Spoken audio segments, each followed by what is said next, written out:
क्रिस्तु में मेरे प्रिय श्रोताओं, आज से हम पुनरुत्थान काल के दूसरे सप्ताह में प्रवेश कर रहे हैं।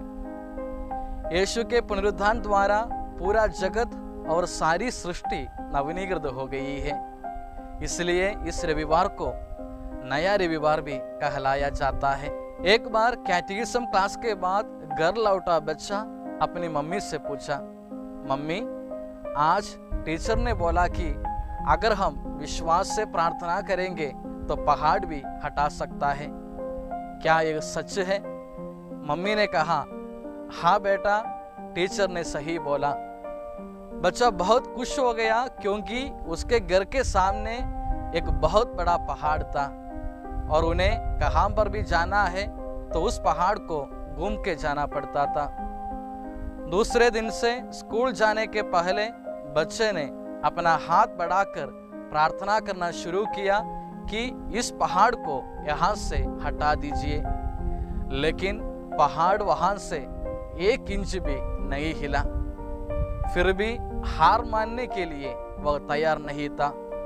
वह रोज स्कूल जाने के पहले एक प्रार्थना करता रहा। कुछ महीने के बाद एक दिन सुबह उन्होंने देखा कि बहुत सारे लोग जेसीबी और अन्य मशीन के साथ पहाड़ के नीचे काम कर रहे थे, क्योंकि उस पहाड़ को लेवल बनाकर वहां से एक रास्ता बनाने के लिए सरकार ने आदेश दिया था।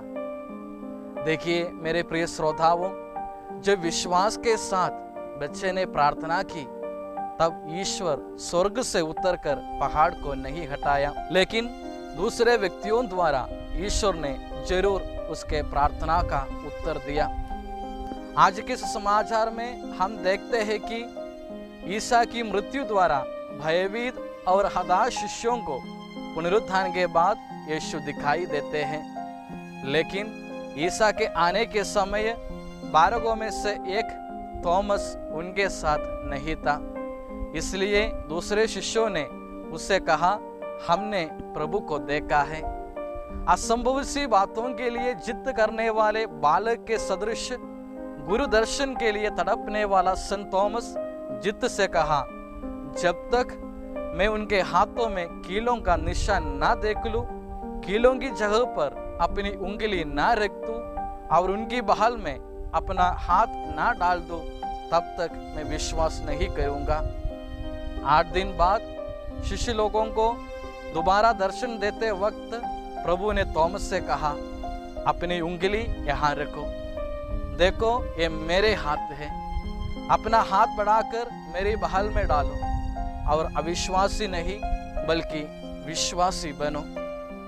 थॉमस ने उत्तर दिया, मेरे प्रभु मेरे ईश्वर। प्यारे श्रोताओं, बोलने का तात्पर्य इतना ही है कि अपने ऊपर विश्वास रखने वालों की एक भी इच्छा प्रभु कभी अधूरी नहीं छोड़ता। उनके हर एक आशा अभिलाषाएं प्रभु पूरा करता है। प्रभु दर्शन के लिए तीव्र इच्छा करने वाला संत थॉमस का जिद हम भी अपने दिल दिमाग में रखने का प्रयास करें और अपने कर्मों द्वारा हम यीशु का चेहरा विकृत ना करें।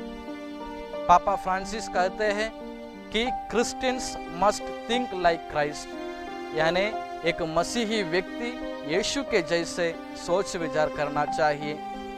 आइए मेरे प्यारे श्रोताओं, शिष्यों के जैसे हम भी प्रार्थना करें, हे प्रभु हमारे विश्वास को बढ़ाइए। संत थॉमस के जैसे हम भी कहें, मेरे प्रभु मेरे ईश्वर। पुनरुत्थित यीशु हम सबको आशीष दे। आमीन।